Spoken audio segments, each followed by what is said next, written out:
Five Up Productions podcast on amateur radio. Oh, Okay, I am running an FTM Yaesu FTM 100 in my truck because of the Texas heat. And I don't want to fry any of my other radios. I have two 400s and I have a 500. So I bought this 100 thinking it was a dual band radio, and right. it is, but it's not a true dual band radio. Oh, It will not transmit on the APRS like it should, like my other radios do. right. So the display isn't very good on it. Like I said, I didn't pay much money for it, but I figured what the heck, it'll be a truck radio.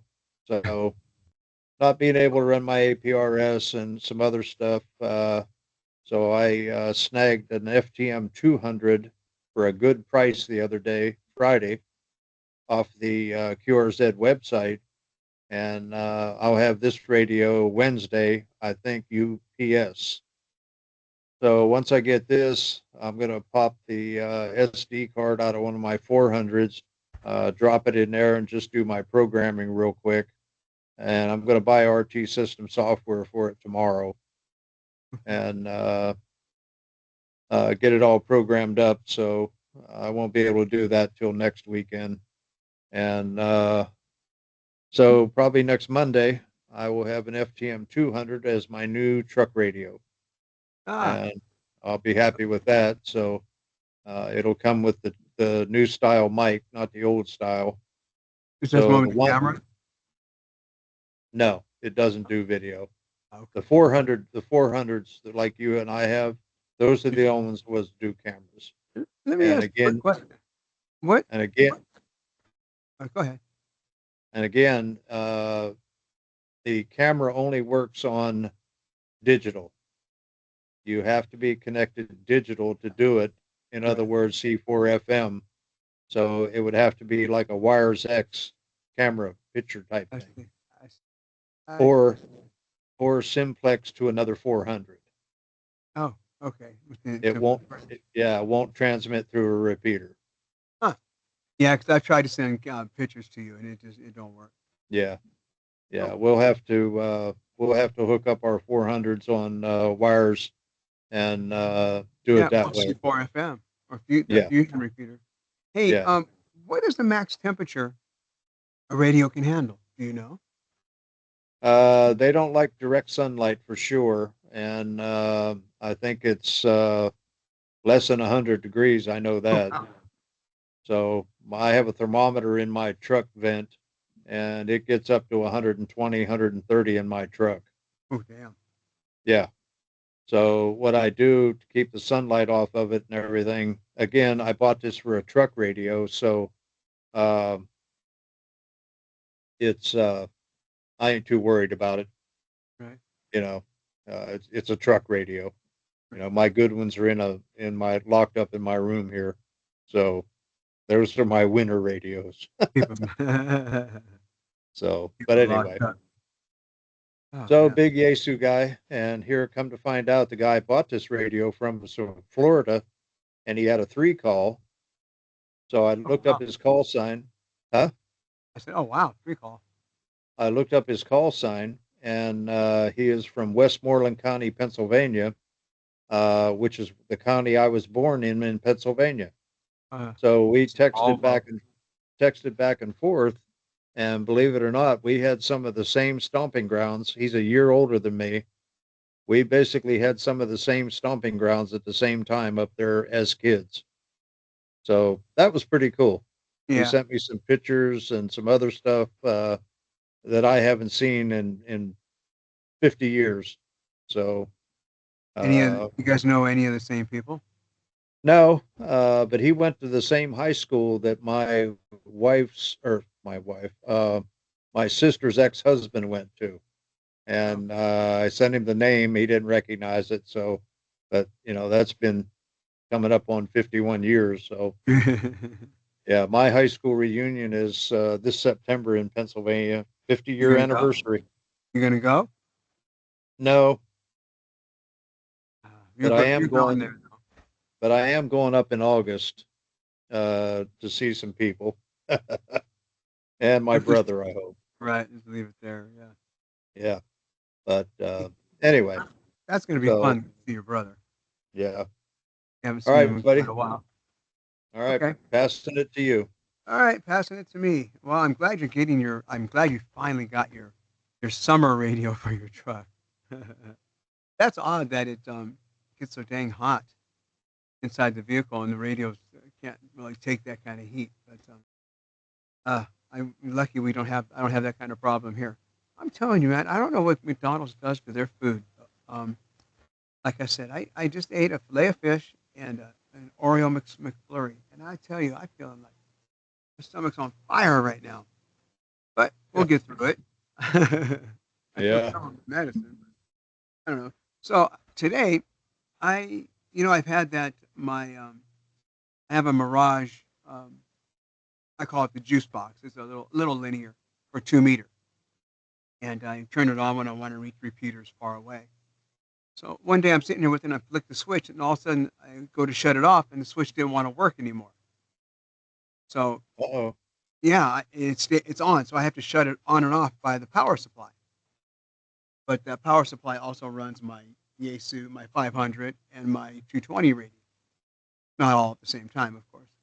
So today I finally said, I'll go take it into this. There's a local electronics shop here. Guy who does, works on anything. One of those. Yeah, yeah. So Hey, let me interrupt you 1 second. I have the 200 manual up on my computer, and right. the operating range is from -4 degrees Fahrenheit to 140. Oh wow.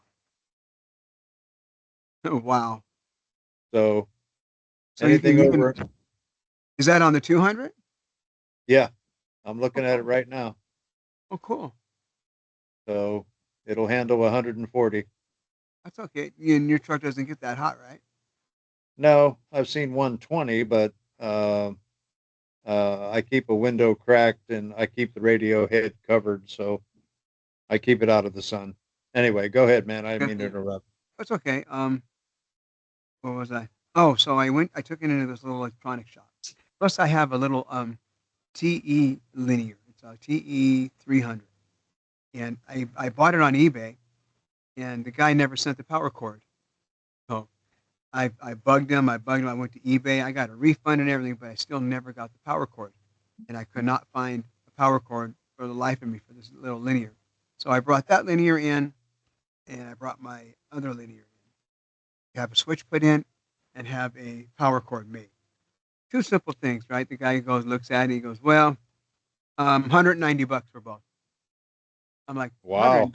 190 bucks. And then he goes, yeah, turn around and look at the sign. It says $100 an hour shop labor time. And I know, and I'm like, so that's going to take you 2 hours to pull two wires off, put the clip in.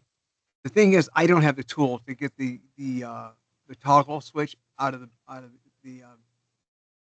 out of the body. So they do. Yeah. That's the problem. So 190 bucks, like that knife. 190 bucks to get this done. But I guess I got to pay it. My wife's going to go crazy. Today I went to go get my truck oil changed, right? She goes, take it to Jiffy Lube. They're cheaper. I'm like, okay. Well, my truck takes total synthetic oil, $165 for an oil. I looked, Wow. I looked at the people. I said, the the dealer does it cheaper than that. How could you guys charge so much? Because well, your truck takes 8 quarts of oil. I go, my truck does not take no 8 quarts of oil. What kind of I truck is it? Chevy Silverado 1500. What engine's in it? Jesus, it's the big one. But so The she was right. 350, 350, Uh, 5.3? 5.3, yes. Yes, sir. It does take 8 quarts of oil. Takes 8 quarts of oil. I'm like, what in the hell? I couldn't believe it. So I had to pay that 165 to get it done. I didn't know it took that and held that much oil. Crazy. And that's the motor I have to run premium in. Yeah. Has to be over 90 octane. Anyway, so back to this linear. The guy goes, "I'll call you on Monday. You come pick it up because my technician's not here right now to fix it, so he'll have it done on Monday." So, well, then he wanted half. He wanted me to pay half of it in cash, and I don't know. I just saw red flags popping up all over the place on this. I gave the guy the money, and he goes, "Okay, I'll call you Monday." So we'll see what happens. Hopefully, these things will both be working because it's nice to be on 2 meters and I can hit repeaters hundreds of miles away with it. It works really well. I really like it. Yeah. Yeah. So that's that. I Cool. mean, what was that? Hey, what happened? What happened with the New Holland? Oh, Jesus. Are we still dead in the water? Oh, yeah. You didn't get That, any resolution from the man? no. He said that it's got to be the injector pump is bad out of the box. That's I the only find that thing. very Yeah. I Only find thing that that could very be hard to believe. I do Well, too. there's a way to test that. All he's got to do is take the injector line off, spin the engine over if it's pumping. But Well, he said that. again, did you look and see if it's a common rail or injector fed? I didn't get a chance, but he did say he goes, it's pumping all kinds of fuel. So Then it's electrical. yeah, I guarantee you. Okay, so he pulled the injector pump. Okay, and I guarantee you he's going to come back with another one, put it on, and it's going to do the same thing. And then when I brought up about the cranking it over so much, how it pumps fuel into the oil, he looked at me like I was crazy. Like, that doesn't Well, make if okay, if it's not pumping fuel, then there won't be fuel in the oil. But before that, if he was doing all that cranking and it was getting fuel because you saw smoke, right. unless that was from the brake clean, if it was smoking from just fuel, cranking it without brake clean, then Right. I can guarantee you $100 that there's fuel in that oil, guaranteed. I agree. I agree with that. I don't know. This guy, like you said, he's just a parts changer. He doesn't know how to diagnose anything. I Yeah. asked, I go, how many pounds of pressure? And I'm not a mechanic. I don't know nothing, but I do know you got to have a certain amount of pressure to pump the fuel to the injectors from the fuel pump, from the injector pump. It's a pump, right? And I said, well, how many pounds of pressure does it take to to get these injectors to fire? You know what I mean? He had no clue. Yeah. He said, "Oh, it could be a couple hundred, it could be 50 or 60. I'm not sure." I said, "Is there a way to figure out what the pump is pumping?" Well, I don't Well, have that tool. hold on. First off, an injector pump does not pressurize the injectors. The injection pump gives the fuel to the injector. The injector itself is the one that puts out the pressure, and it's like 1,500 pounds, I think, 1,500 psi. Oh wow.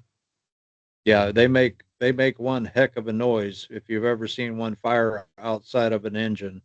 Um, I can't even describe it, but it's an awesome noise if you've ever seen it, and No, I've never. it is something to hear. Well, Dave, common sense tells me. I mean, you should have something somewhere, somehow, some way to be able to detect how many pounds of pressure your injector pump is kicking out, right? Is there a tool? No, no. Well, yeah, there is, but it's basically flow. It's not going to be pressure. Like I Mm, said, the pump feeds the injector. The injector is what creates the pressure to the piston, to the chamber. right, So the injection pump, all that does is move fuel. Because when you crack a line to bleed the injectors, you would expect pressure coming out of there. It's not. Trust me, right. it's not. It's not. So uh, injection pump pressure is irrelevant to firing an engine. The injector is what does it. Okay. Yeah. So See, I that's just kind of it's an injector is a pump. All it right. is a pump. Oh, okay. It's just a little pump that pumps. Yeah, Yeah, they're electronic now. The old ones were mechanical Kind of, you're right. that ran off the cam or the rocker, Oh, I see. I see. and So the new what's the ones are injector pump? electronic. The injector pump. What does that do? The I mean, injection pump itself supplies fuel to the injector. The injector is the one that creates the pressure into the cylinder. okay. You okay? Tired. I'm not feeling good. This Let me McFlurry. kill this video. I think we're done here. Yeah, no, Okay. I shouldn't have ate that McFlurry, man. It's really got me. Where the hell my mouse go? Oh damn, wrong mouse. God damn, I don't understand this. I feel like I'm gonna throw up.